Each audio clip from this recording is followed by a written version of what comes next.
welcome to the Adapting Places podcast. This is going to be an episode as part of the digital place branding rules episodes that I'm recording.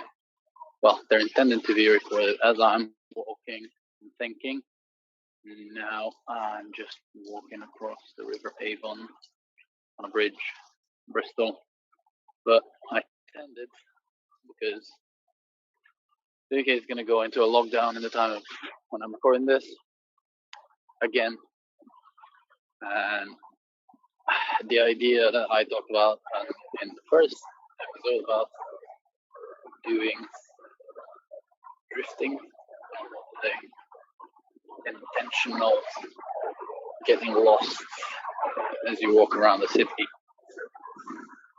I was proposing to do that virtually by exploring all the digital plugs that have become available, whereby you can almost visit digitally places and then do these talks that way. I was going to do that as a gimmick, but I guess now it's going to be a necessity for 1 month. I'll be locked in. Then we'll see. I still haven't actually tried to go on any of the virtual tours, let's say of Amsterdam, and then clicking through and maybe then talking. I don't know if it's going to work for me. And also it's going to require more editing to actually get on there and maybe do a screen recording and then overlay it with this, and then I have to think where I'm going to post the videos. So we'll see how it goes. But the key thing is that I do have a second rule that I'll talk about,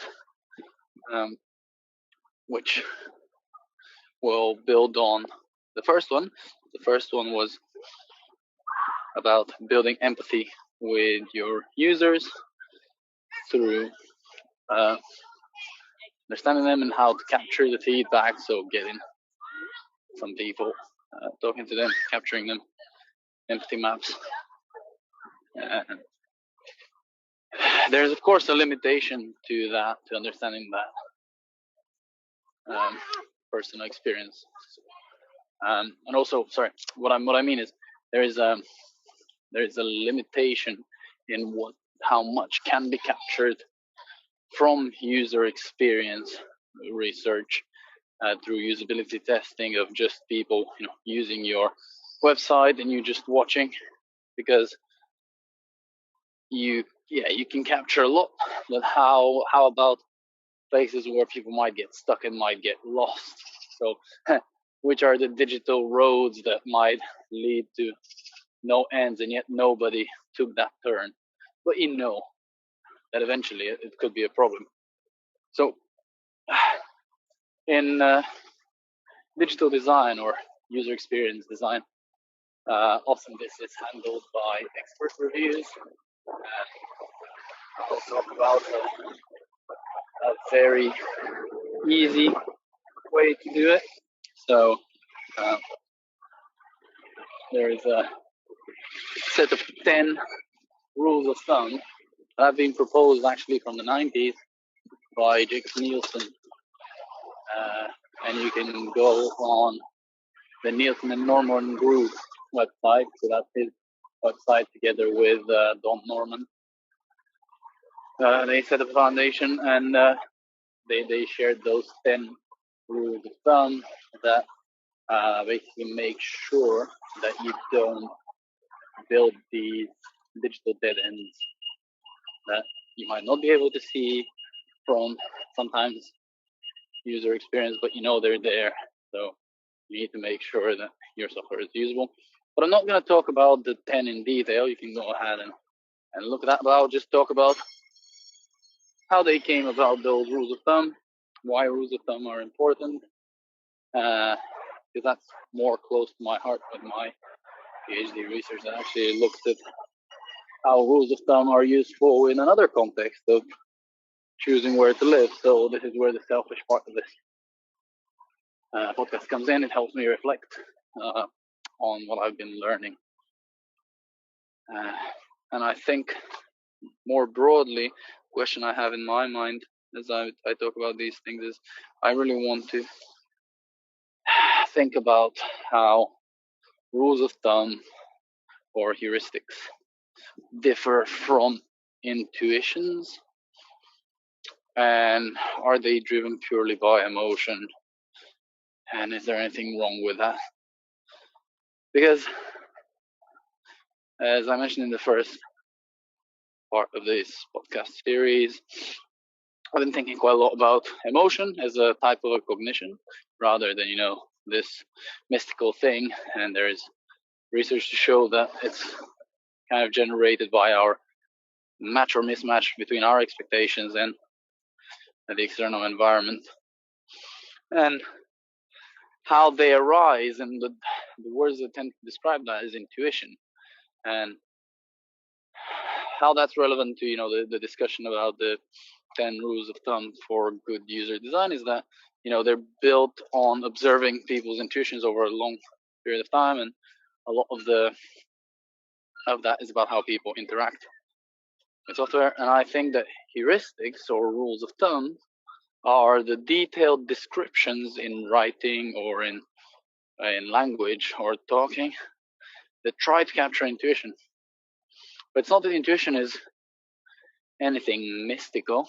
It's that it probably is bigger than just conceptual thinking. So I can capture something with a concept. So now I'm going to try to talk about the concepts about that showcase how to do a heuristic evaluation of the design of your place brand's website.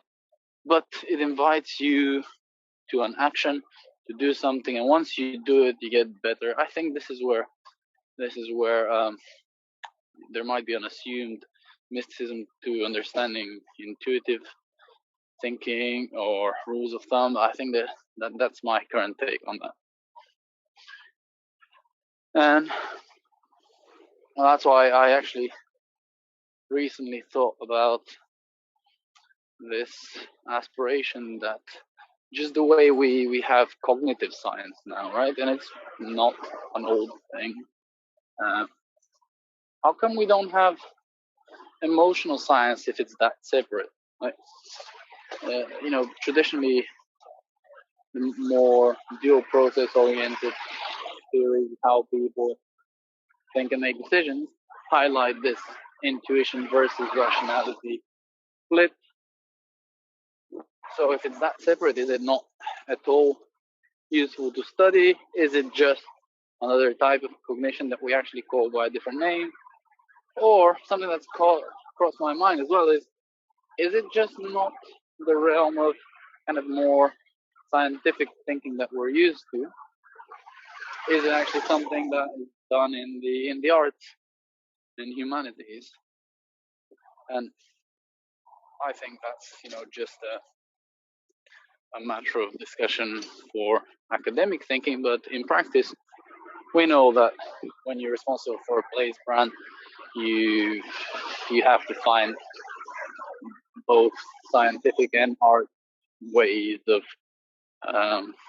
expressing what people most often refer to as the place brand's DNA, or as I like to think of it, the ability to narrativize and rationalize the process of what it's like to be in a place, the best possible version of place branding. I think that's where it serves, when it's not about trying to enforce a value system onto anything, trying to be something else. Yeah, but the place branding, best possible version, is about creating a narrative and reflecting it back at your own place. But to be able to display that narrative, in a broad sense, a big part of that is communication, not just with language, but with design, and digital design is a big part of that. So the trap there, though, is that when communicating that place brand narrative through marketing materials and promotion, there are certain problems. So you end up just decorating rather than communicating or actually providing a usable service. What I mean by that is I touched on some of the personalization problems in the last episode, but there are also just known problems with what just doesn't work on a computer interface, and yet we consistently do that. For my own website, when I didn't have time, I realized I was just decorating things and not actually applying what what I do in my day job as a user experience researcher. So I've had to steadily make amends and at least just check with the rules of thumb for good usable design, and then ask friends to at least have a try to give them a go, see if they can actually get there. Would they get there as I expect? So it's a difficult task to do that, and also to justify it. And in the last episode, I did talk about how doing user research can get you some justification for making amends to your place brand website. That might apply more with decision makers. And this one is actually a way that you can also engage decision makers, because it doesn't even need to be done with users. So the 10 heuristics for good design were proposed by Jacob Nielsen in the 90s, as I said, based on loads of experience. And they've been tweaked by people using them through time. And I think also the best summary, which I'll discuss now, rather than all the 10 rules of thumb, was done in a course that I did from the UC San Diego Design Lab by a guy called Scott Clemmer. I think his videos are actually available on YouTube if you just search for Scott Clemmer. And he summarized them in making sure that there is user understanding, clear action, and feedback.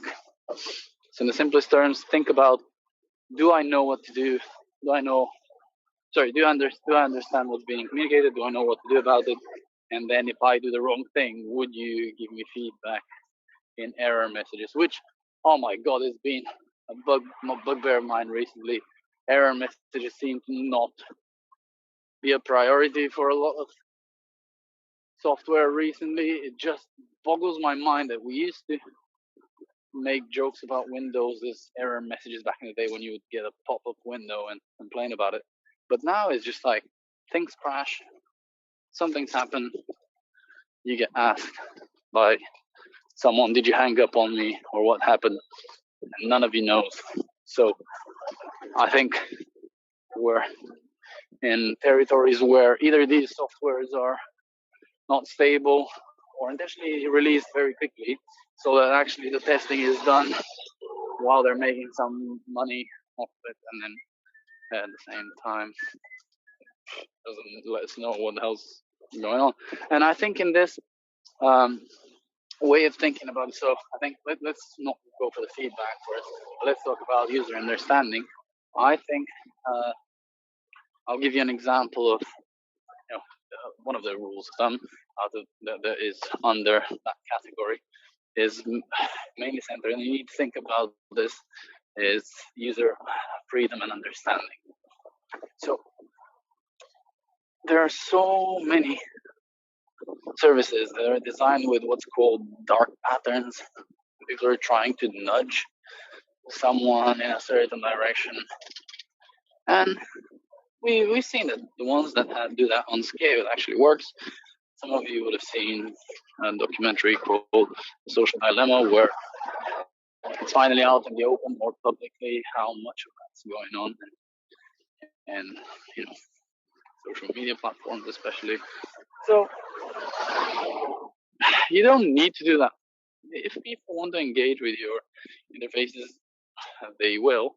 And of course, you're always putting a choice architecture in front of them and offering the recommended solution. But we all know when we see the line. So what I'd recommend is to think about just making the implicit explicit, rather than nudging people towards certain directions. And then they would give you, as a reward, they would give you their attention. I think a good example of how to do that is, to a degree, Netflix, because I don't know if you've thought about this, but their algorithm of matching to your preferences, where there at least there's a percentage that shows you a match to your preference, or because you saw X and Y, there's a bit more explicit. That not for everything. I think the way they generate new categories based on previous preferences, where when you browse and it creates this illusion of browsing through a catalog that maybe others are browsing through. I think that's dangerous. It's edging on hyper personalization, but it's still, at least they show something. And I think that that's, social media companies, if they realize that if their algorithms were made public, we would still use them. But being able to see at least why we're seeing things, it'll be more human. And in the context of digital plays branding, I think that if a lot of our organizations that do that, they're funded by public sector organizations, that they do have a mandate to nudge to an extent. They're voted in. They do know better sometimes because they're specialists for certain things. No matter how many times I've looked at this with my liberal head on, I still think that government organizations, local, national, international, they sometimes do know better. But again, that can be made explicit. People need to understand what's going on. And I'm talking about usability mainly, not the bigger problems. So, do I understand when I click this? Why am I being asked to do it, and what exactly is happening? A bad example of that has been my experience in filling in details. I got coronavirus, and I had to fill in details about when I met people, and I'm doing that as I'm ill, but I need to give these people, the system generates confirmation that they can show their employer that they should be self-isolating, and I'm being asked, when did you meet them? And at that time I was like, they're just gonna get a confirmation they've been with me probably from a date generated from when I had symptoms. So I just filled in to the best of my knowledge, but then it turned out they were actually using in the back end a calculation based on when I met them, then their self-isolation starts, which is not mentioned, or at least this wasn't in my understanding or attention, that that's what's going to happen with that data that I was filling in. And then I had to redo it, and then there wasn't an amend option, but there was a only delete and re-add. And then at the same time, this service I think was using like a digital form rather than a real service where you can amend. So it had sent a few times the request to people. So some of my friends, where I deleted things, they basically got more calls than the others. It's a waste of resources. So you can see how people understanding what they're doing is important, and there are sub rules of thumb that if you go onto the Nielsen and Norman group, you can see how you can do it. And then I guess action, and then feedback. You can see how they can relate to these examples, but I just really want to touch on how to do that step by step rather than just the theory of it. Again, you can see the 10 rules of thumb. They're quite broad, but the way to handle them that's really useful is, again, you can pick just 5 people in your organization, so that doesn't even need to be somebody external. It's the cheapest way you can do some usability testing, and it's, you just give them the set of 10 rules of thumb and just tell them, click through the website or through the service that we're providing digitally, wherever, however you want to, and just check any time that any of these rules of thumb is violated, and then just do that individually, and then compare across teams. And the academic studies that back up doing that, and actually shows that 3 to 5 people actually can notice up to 90% of the usability problems. So we're not talking here about solving bigger design issues, but just, are there any, as I was using the analogy from play, are there any dead ends that users that in your direct research sessions didn't stumble on, but then you found that actually you know that they might be problems. So this avoids having that in your design. It's also a really good start point for design, and also a good checkpoint to go through this exercise. So in my job, I do this with my team. I think every 3 to 6 months. Just we've been making amends.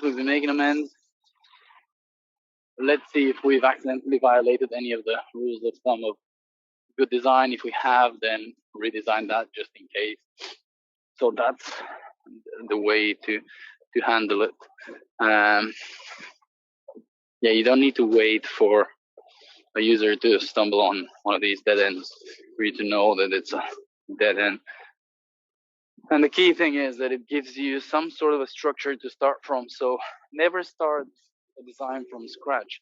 You have these rules of thumb to almost denote what's on the table and off the table in a good design space. So the design space for your city or your country's digital presence might take many variations.